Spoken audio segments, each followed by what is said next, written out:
Thanks very much for inviting me here. It's a subject I enjoy talking about, partly because it's so personal, even though economics is in the title, and I suppose that sounds abstract and distant. But what the book actually came from was initially one of the most personal experiences we can have. It was falling in love. It was falling in love with a Norwegian who was a foreign student in this country. And that's what actually eventually led to this book. And one of the things I've been really enjoying about this book tour now, I've been book touring for 14 months, coast to coast, North Dakota, Minnesota, just all over the place, and England and Norway. And one of the things I love most about these gatherings is the chance to hear what your questions are and what's on your mind when you think about an alternative economic system. So what I'll do is I'll just tell you a little bit more about how the book came to be and a couple of the surprises that I experienced as a young American. And then I'll open the floor to you, actually, and you can be in charge of the rest of the time, because I would love to, as accurately as possible, respond to the things that you have on your mind. Yeah, so I already gave the giveaway that I fell in love with this Norwegian who was studying in Nebraska, and then we got to spend a couple of summers together, and off she went to Norway, even though she had promised to marry me. I think that's pretty shocking. I was a penniless youngster from small town, rural Pennsylvania, had the opposite of a cosmopolitan, right? So there I was, just left in a stew. My grandfather noticed this. He can recognize a lovelorn boy when he sees one. And he gave me a ship's ticket so I could get on a ship and cross the Atlantic and get off the boat. And 5 days later, marry Barrett. Which immediately incentivized me to learn the language. For one thing, I was very curious, like, what was it the priest said that I agreed to?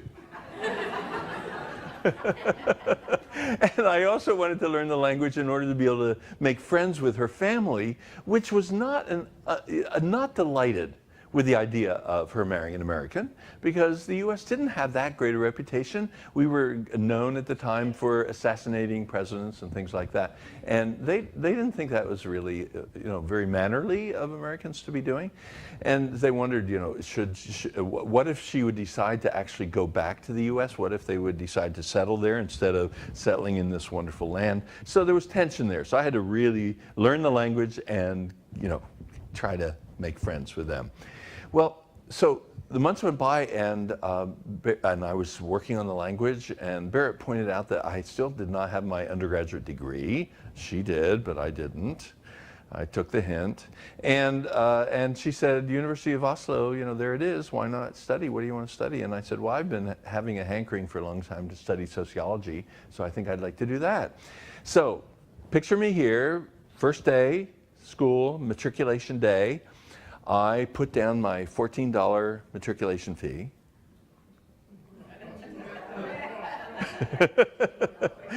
And I wait for the other shoe to drop. There's got to be something else. There's got to be a catch. There's a form I fill out signing away my firstborn child, or what is it, right? And there was no other shoe that dropped, and I was just flabbergasted. And I turned to a Norwegian student I was making friends with. I said, Sigurd, please tell me, what sense does it make for a country to underwrite the higher education of all the people who qualify and are interested? And he said, look, George, wouldn't you say that brain power is an economic resource for a country? Well, yeah, I would say that.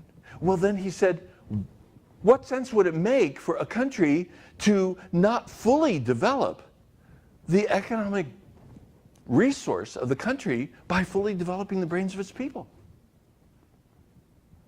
Oh, I thought that was deep. I mean, you understand, I had a story made up for this free higher education thing. The story I had made up, have you ever caught yourself making up a story to fill in the blank because you don't actually know the facts, but it's comforting to have a story? So I had this story made up that the Norwegians are highly idealistic people, so they were giving themselves this free education thing as a kind of fling to their high idealism so they could feel just really great about themselves.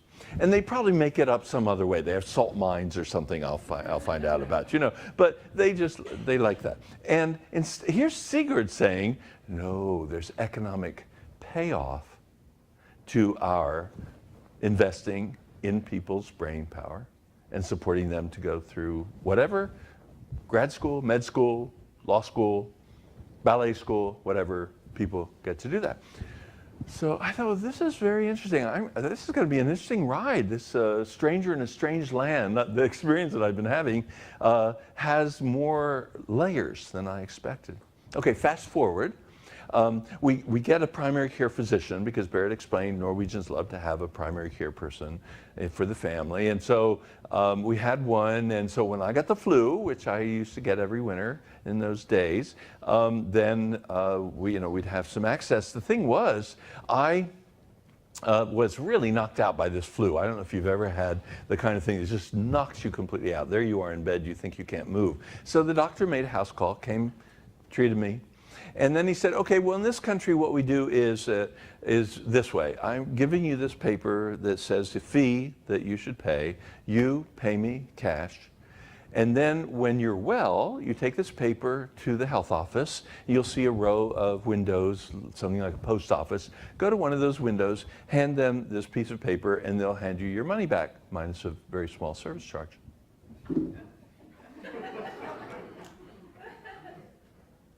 Come on.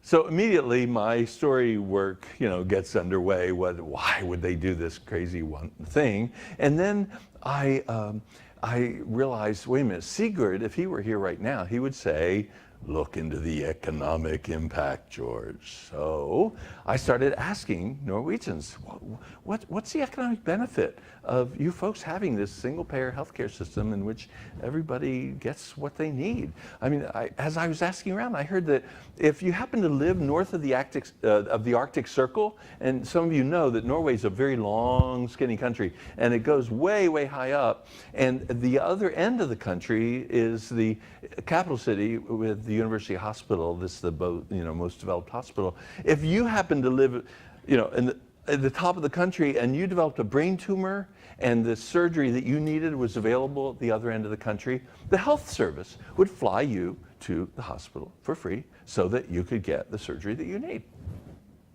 No problem. Wow. So I'm asking Norwegians, what's this about? What's this about?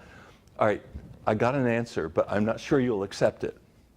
The answer I was given was, Norwegians believe that a healthy workforce is a more productive workforce. Now, I know you're not going to believe that. But anyway, that's what they believe. A healthy workforce is a more productive, economically productive workforce. Huh.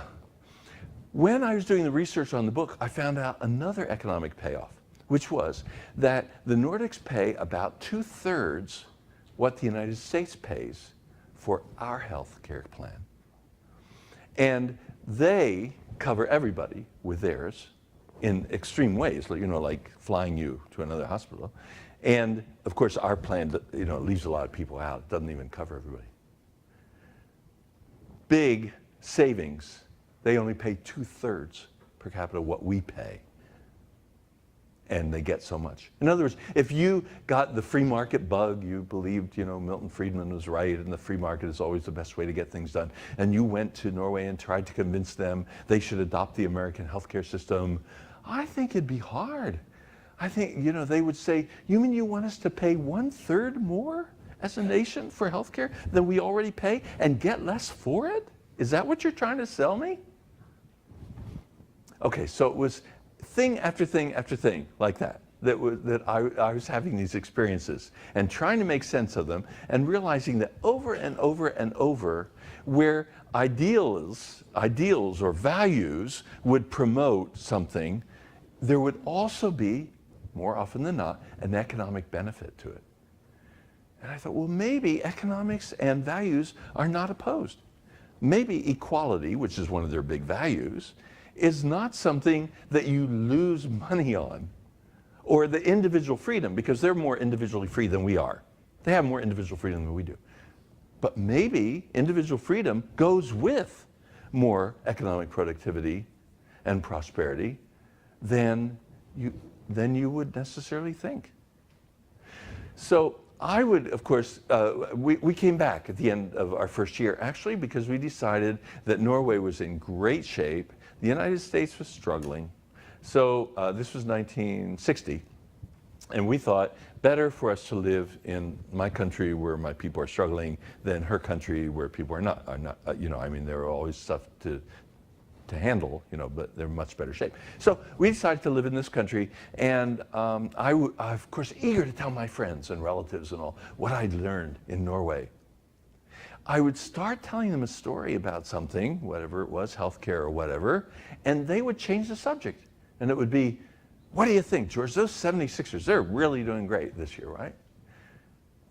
Well, why don't they want to hear my stories? And I tried so many people, and nobody wanted to hear my stories about what was going on over there. So, and we kept very close touch with her family, taking our children over there, back and forth, and I always came back. I got to work in Sweden, I got to work in Denmark, always came back with stories that nobody wanted to hear. I became very pent up, right? And then 2008 happened. What happened in 2008? There we are, rushing toward the financial cliff, right? So I thought, people seem not quite so cocky. Let me try a little bit. You know, so I would say, you know, when the Swedes ran into this situation where the bankers, unregulated, went wild, built a bubble out of real estate speculation, the bubble burst. And then I would stop expecting somebody to say, those Flyers, George, this year, the Flyers. And instead, they said, oh, what did the Swedes do? I thought, time to write a book. My people have become humble. My people have become curious about what's going on outside our shores. That is pretty cool. And I happened to be a professor at Swarthmore College at that point, and Swarthmore got behind the book and supported me to run back and forth interviewing leading economists and members of parliament and recent immigrants, just all kinds of people in the Nordic countries. So I thought, whoa, and that's how the book came about. So as you can imagine, having this kind of background, we could go on till midnight or 2 a.m. with information I have. And instead, since you all have things to do, and I do too, how about if I respond to your questions, the things that you are most curious about what economists call the Nordic model, and I'll try my best to respond. Does that sound like a good deal? So to get ready for that, I'd like you to turn to your neighbor and try to find questions that are hard questions, because I'm much more stimulated by the hard ones than I am by the easy ones, okay? So push me around. See if you can find some things I don't know. There's for sure things I don't know, and contradictions, and, you know, make challenging comments and tell me I'm full of shit or whatever. So, this is a college, so you'll want to have a higher intellectual plane. But anyway, that's what I want, hard questions. So turn to each other, come up with hard questions, and then we'll see what you got.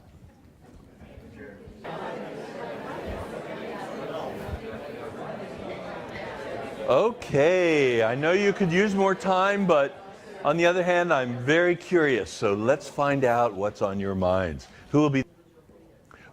What do I mean by people in the Nordic countries having more individual freedom? By that, I mean more choices that they can make to determine their own lives. For example, in high school, they have multiple electives that they can start choosing. They can also take different lines. They can take an academic line to go to university. They can also take a vocational line that builds courses in such that when they graduate, they could say to themselves, you know what? Math really is more interesting than I thought. I want to go to university for math, and it's a very easy process to switch over and get entrance to university anyway. That kind of, but of course there are people who don't do well in classroom learning, right? There are multiple learning styles. That's one of the ways human diversity plays out. Well, they can take apprenticeship programs, and some apprenticeship programs actually pay them to be able to learn through apprenticing. So there are these multiple ways that people can steer their lives. But let's say that compulsory schooling ends when you're about 15. So let's say that you say, I'm so eager to get into the labor force, I've got this girlfriend, I've got this whatever that's going on for me, and I want to get a job. Okay, so you're out in the job world for 5 years or something, and you say, well, that's pretty boring what I'm doing. Actually, there's no more challenge. I'm not really wanting to go to work. So I think I want to go back to school and learn a trade or learn this or that. Or now I've gotten really hooked on computers and I want to be an engineer. No problem. Free higher education, right? Free springboards into higher education. Just come on back and do it. So there are so many choices available. Let's say that you've been working for 20 years. Let's say you've had a job that's been productive and you're pleased with, except that toward the end it's not really pushing you anymore and you're getting, in the morning you're not really wanting to go to work anymore. Quit. Big encouragement in the Nordic countries to quit. There is. And then collect unemployment. So, 80% of your previous wages you'll be getting while you're going back to school, to retrain, to do something else. I always wanted to go to law school. Now's my big chance. Or I always wanted to be a dentist. Now's my big chance. So go ahead. Re-gear yourself. Reorient yourself to what it is you want to do. Now, you might say, oh, this is more largesse, largesse, largesse. Hey, do you think a square peg in a round hole is really maximally productive from an economic point of view, right? If you find yourself to be a square peg in a round hole, you're not really fitted for the job, you're not being creative, you're not really, finding the ways to be ever more productive, then quit, for heaven's sake, and take something that brings your heart as well, something that's challenging, something that's interesting. Norway has more startups per capita than the United States does. It's easier to be an entrepreneur in Norway than it is to be here. Well, that's part of individual freedom, is to get that great idea, start inventing it in the garage, wherever it is you live, right? Get that great idea. But isn't it great to get business planning help? Hey, it's very, very available. Entrepreneurs are supported. The attitude toward entrepreneurs in the Nordic countries is that a business entrepreneur is analogous to a painter, a sculptor, an actor, a theater director. That is, it's a creative person whose creativity it manifests in the world of economics, in the world of business.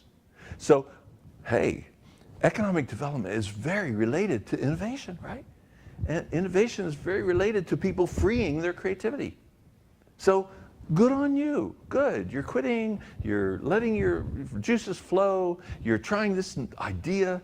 I mean, compare with the US. There you are, 40 years old, you get the idea of a lifetime. Oh, I know this great product I just dreamed up would really transform American life or whatever. But can I quit my job? Well, my health care is tied to my job. Their health care isn't tied to their job. Everybody has health care as a matter of right. My pension is tied to my job. No, they have universal pension for everybody. It's not tied to your job. Well, but I have to, here in the US, I have to keep doing this because I'm saving money for my kids through college. No problem. They can go to college. It's free. And they can get stipends to be able to pay the rent while they're in college. So you have no excuse. You want to be an entrepreneur? Go for it, if that's your heart's desire. So the kinds of freedom they have there.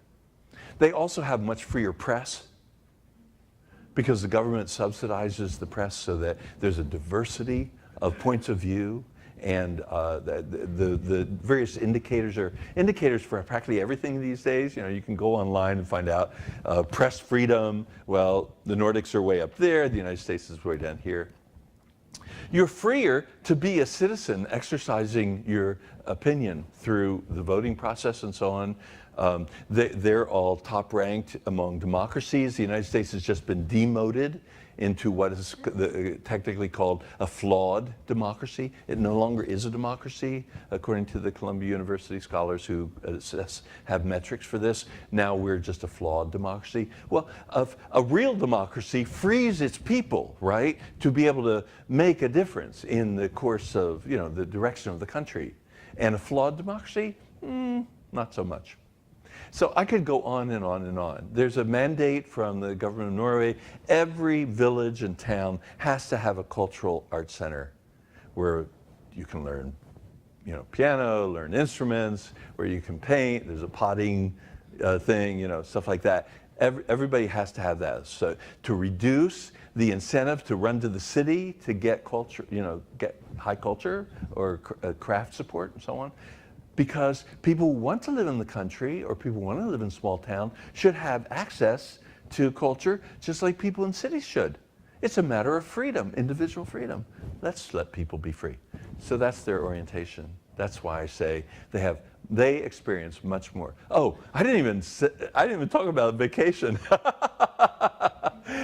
Standard in Nordic countries is 6 weeks. I mean, if you have a really stressful job, you might have more weeks of paid vacation. But standard is 6 weeks of vacation, of course. And people are paid well.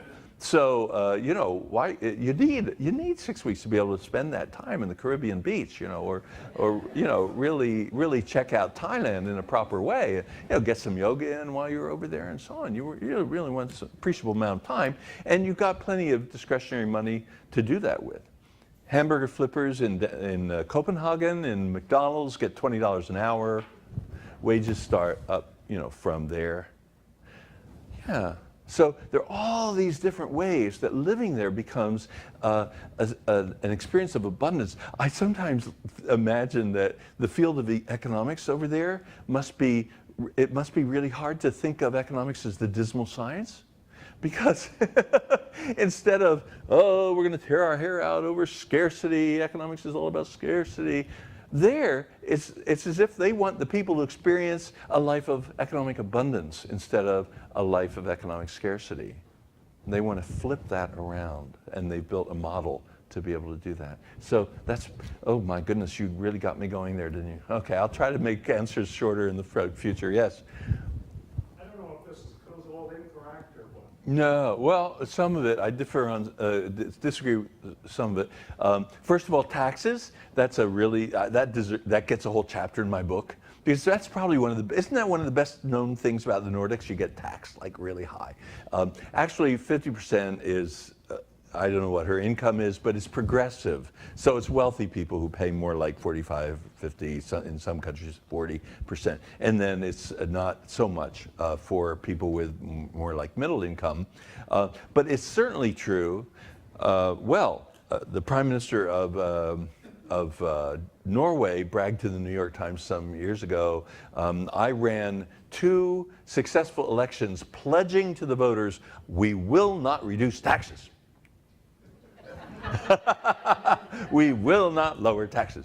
And so I thought about that for a while. And then I realized that from the Norwegian point of view, reducing taxes, lowering taxes would mean lowering the quality of life for the people. You'd take a hit on healthcare, or maybe it would be education, or maybe it would be, but it would show up in the system of less abundant because people aren't paying as much taxes.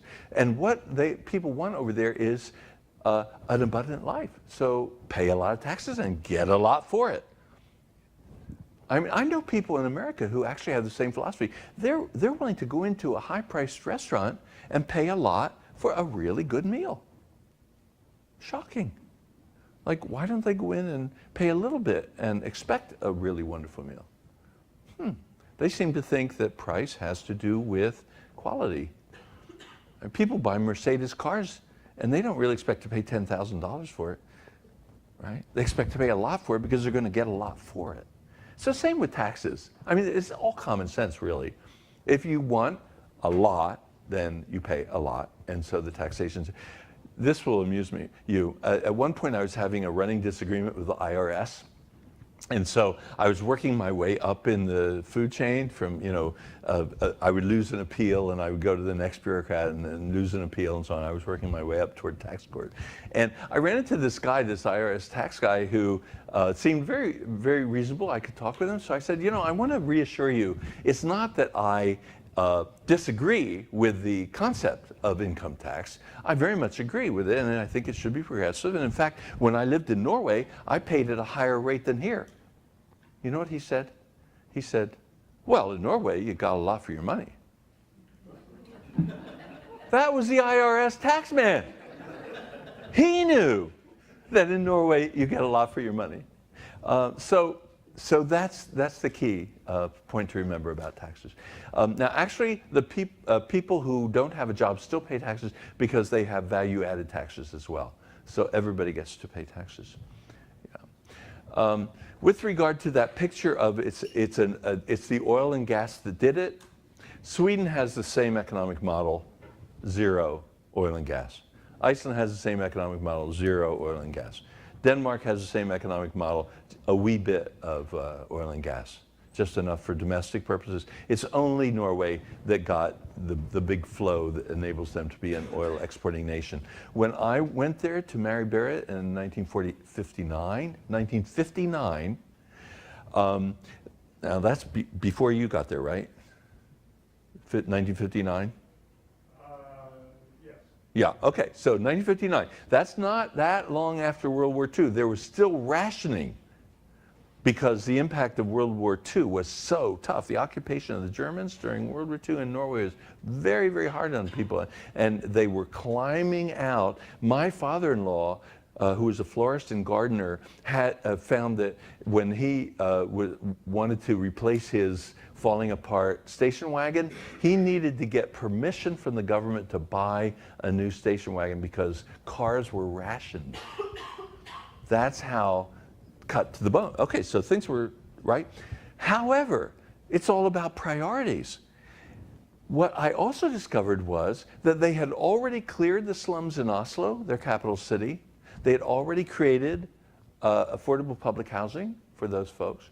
They had already pretty much abolished the kind of poverty that we're used to calling poverty in Chicago and New York and Philadelphia and elsewhere.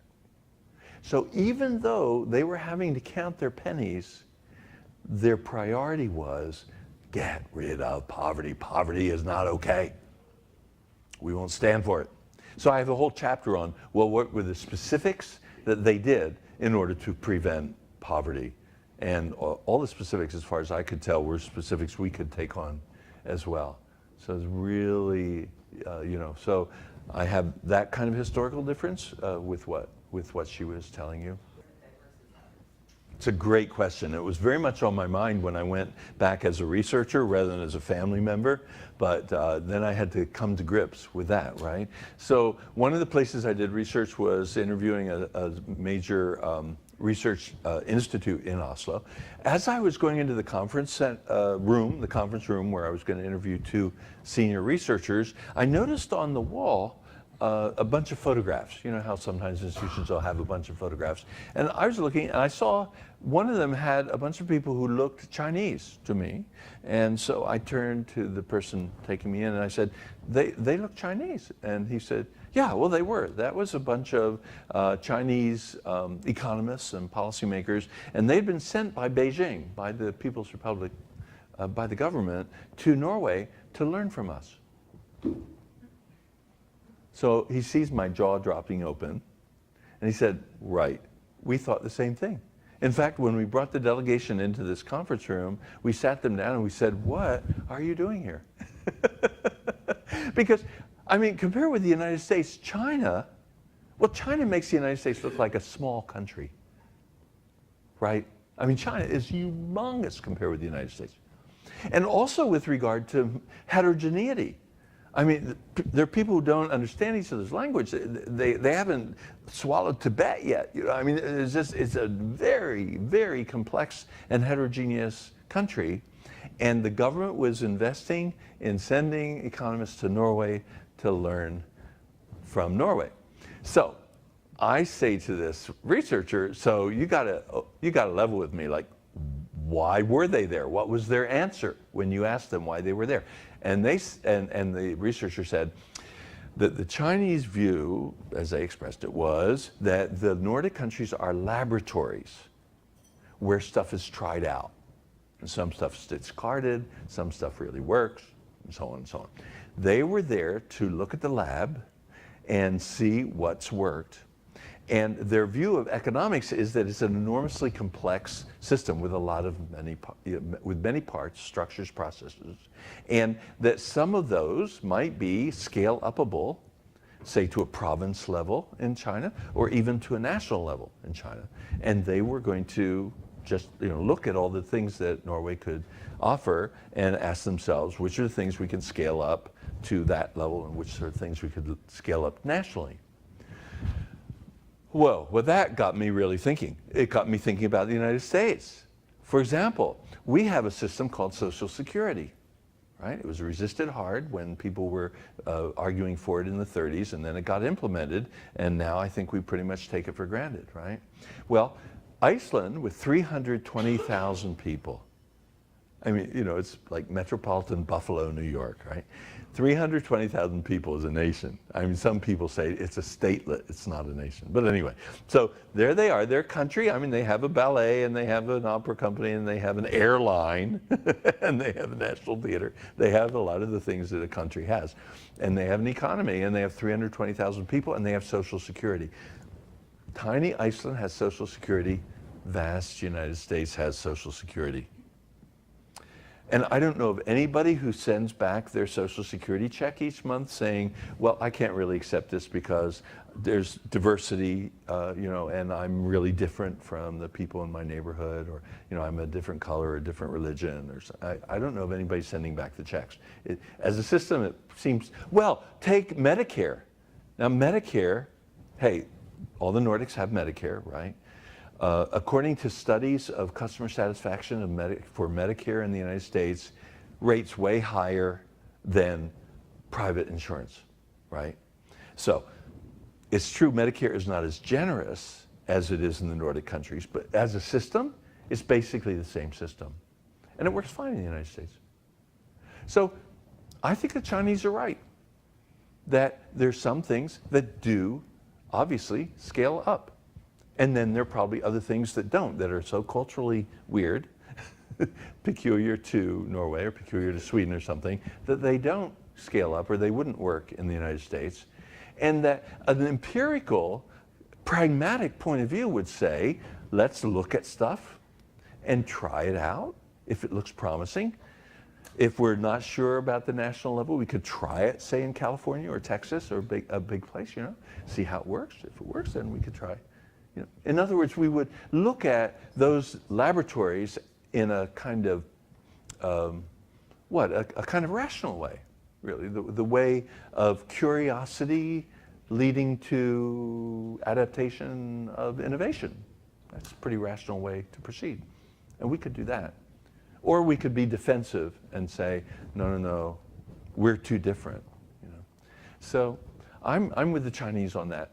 And I think it's ironical, though, because I get this question in every single place I go in the United States. I think it's ironical that the Chinese seem to be more pragmatic than the United States. And I mean, John Dewey was an American. We're supposed to be the center of pragmatics and, just trying to do what works. But here the Chinese are trying to do what works, and here are the US people saying, no, like that. Hey, you had a question in the back. Great. The question is, are there if there are rising crime rates in the Nordic countries, what's going on there? And also bankruptcy, meaning that oil prices falling in Norway. that's what you're referring to. Okay, that's helpful. So oil prices falling, and that means tightening the belt in terms of the amount of wealth that the Norwegians have to play with. Great questions. Thank you. Okay, with regard to the first. Actually, they have the lowest crime rates in Europe. Have you heard about that or Oh yeah, I have heard about it, and I checked with Swedish statistics, crime statistics. Sweden being the largest country, right, and also Sweden being the country that's taken in the most immigrants. And the police statistics say that there's been no increase in violent crime since 2008 in Sweden. There is more non-violent crime. There's more robbery and that kind of thing going on. So that poses, though, for them a real question. In fact, Sweden on the immigration question is really, really interesting because they have been the most hospitable of the Nordic countries. In fact, they took in more than any other country in Europe of that big Syrian influx. Remember 2 years ago, there's a huge number of Syrians and also some Iraqis and so on moving upward. And trying to get into Sweden. Well, Sweden opened its doors more than anybody else, to the point where they overwhelmed their own capacity, and there were newly arrived immigrants sleeping on desks in the immigration offices. They were just complete. So they had to close the borders for a little while to be able to digest, the sheer numbers of people who were coming in.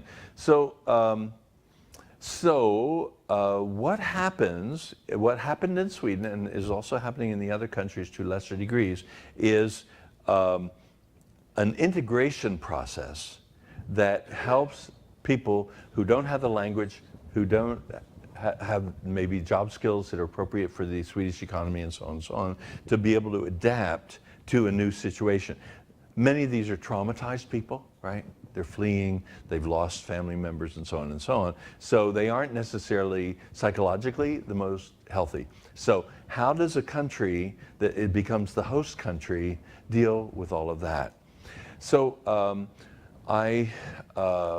okay, so a difference in the immigration policy between Sweden and Norway really comes to the fore here. Now this is another example of looking for best practices elsewhere and trying to figure out how to improve your system, right? So the Swedes did not have a system of sending immigrants out into the whole of Sweden. So it was just basically live wherever you can, good luck. We'll help you. Obviously, we'll subsidize your rents and so on and so on, make sure that you have food, make sure you can get into schooling, stuff like that. But as far as the where question is up to you. So what do people do everywhere in the world when they go to people of their same kind, right? They speak the same language, understand the same religion, so on and so on. So that's what's going on. That has not been working well in Sweden. You're right. And therefore, there have been riots in the last year. There was a series of riots some years ago that I address in the book. Okay, so I found out in Oslo last month, in August, I went to visit the anti-racism center that I go to every time I go to Norway to check in on how things are going on in immigration. They said Sweden has decided to change its policy and do what Norway has been doing far more successfully, which is that, all right, let me put it this way. I made friends with a young guy from Burundi who was a recent immigrant, and I said, after we were relaxed together, I said, would you be willing to tell me your experience? And he said, so I sat down with this government worker, this was in Oslo, and the government worker said, we offer you a deal as an immigrant. This is the deal, take it or leave it. We offer you a living wage for a year. In return for your taking Norwegian lessons that whole year and learning and getting a decent proficiency in Norwegian, taking culture lessons so you can understand why we're so weird. You don't have to buy our values, but you have to understand our values so that you can be able to deal with us, right? And you need to accept that we will place you wherever we want to place you in the country. Now, this guy from Burundi, very, very dark-skinned, right? So the government worker says, okay, in your case, you might be assigned to a little fishing village along a fjord in western Norway where there will be nobody around of your color. It may be the loneliest year of your life. You may feel just so out of it, you know? You may not feel like you can fit in. Tough, that's our policy. So if you haven't mastered Norwegian in a year, you can apply for an extension and get an additional 3 months. We'll extend your living wage. And yeah, so that's basically the deal. Do you want it or not? He said, I'll take it. So I said, so what was it like? He said, the guy was right. It was the loneliest year of my life. I felt like I didn't understand them. I felt like they didn't understand me.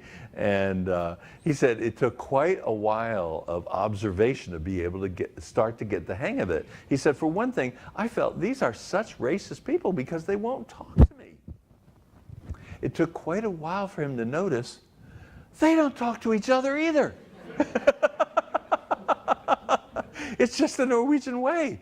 Don't talk to anybody. Don't have conversations, and so on and so on. So he started to get into the rhythm of it. So I said, so we didn't meet in Oslo. Actually, we met on a train first, and then we took a long walk. And I said, so what's life like now for you? He said, well, after my year, I passed the proficiency test, so I could live wherever I wanted to in the country. So, of course, I moved back to Oslo because there are more of my kind of people, more Africans in Oslo.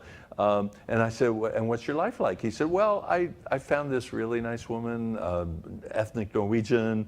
We have a baby. We joined a church together, mixed church. There are ethnic Norwegians and a bunch of immigrants in the church. I play the drums for the church orchestra. And I have a happy life, and I'm just so grateful I'm here instead of in Burundi, where I was having a hard time. So that would be a story for, so I checked his story out with immigration authorities who said that's a typical kind of story. Now the Swedes understand, oh, we want that story. And so we're going to change our immigration policy and do that. Now, notice though, we're talking about considerable investment, right? Think of all the immigration workers who are working with these individuals, who are doing the teaching, or getting the teaching done, getting the supervision done, the payments and so on and so on. And that's a lot of investment per person to help people integrate into Norwegian society. And is it working? I asked the Anti-Racist Center, is it working? They said, we are moving we are making very reasonable progress in integrating immigrants into Norwegian society. And I said, what about the drama? You had a Nazi march in Kristiansand this year.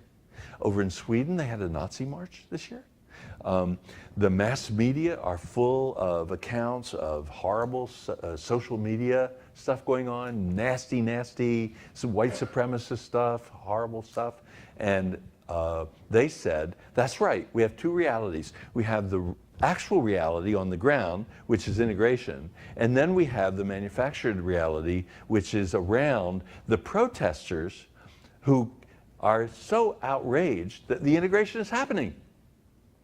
And then I got it. Of course, what do you do when you're losing? Right? If you care deeply about something, I mean, if you're passionate about something, what do you do when you're losing? You up the ante, right? You make more noise, you make a bigger scene, you make more drama. So that's what's going on, and that's what's easy to misunderstand from our side of the water.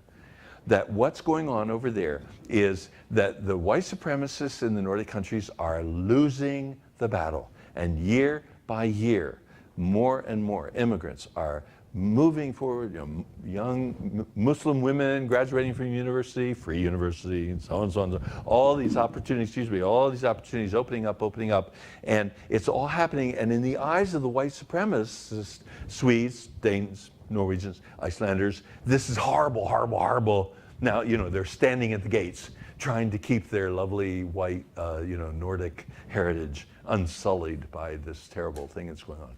So that's the picture that I bring to you of progress, but if all you pay attention to is the drama and what shows up in the media, then you'll be, you will have a trouble understanding what's going on.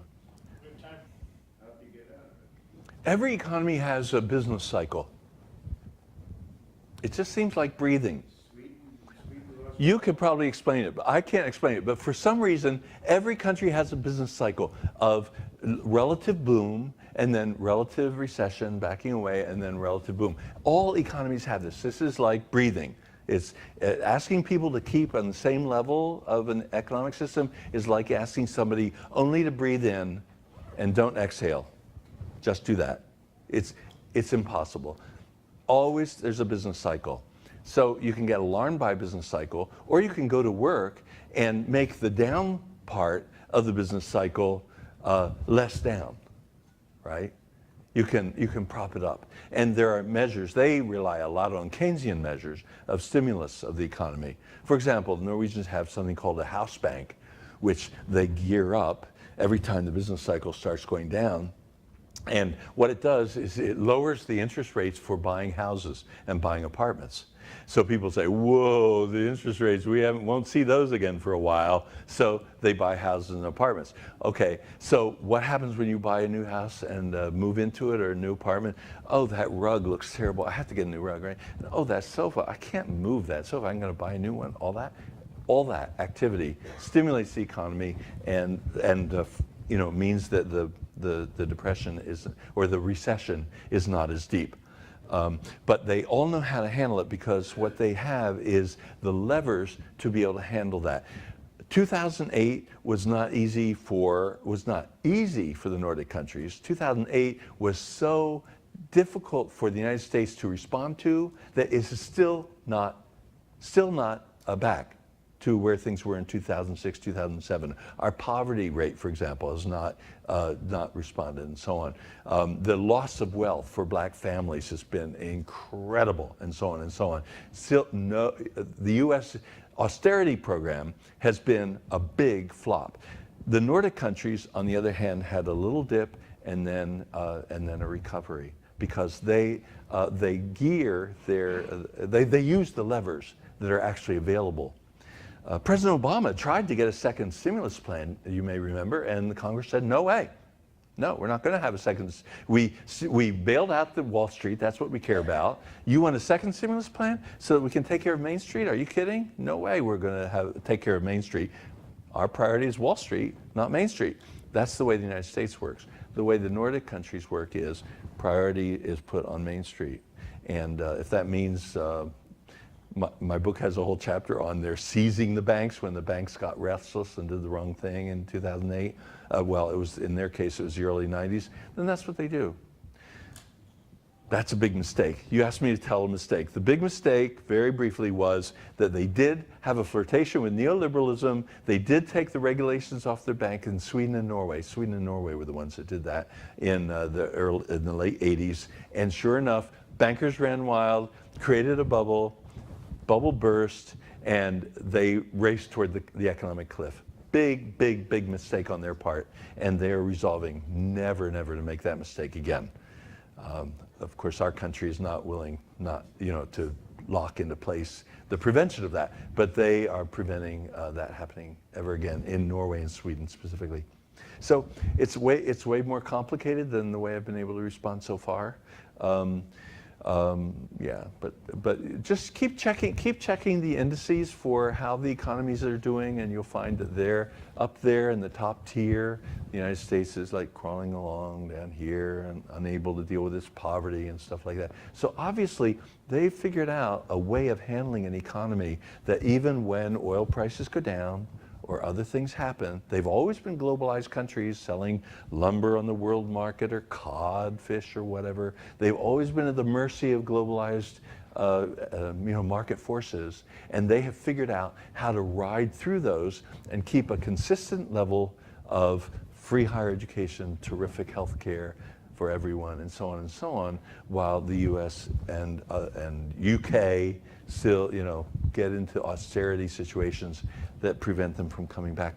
Wish I had more time, but this has been really fun. Thank you for your questions.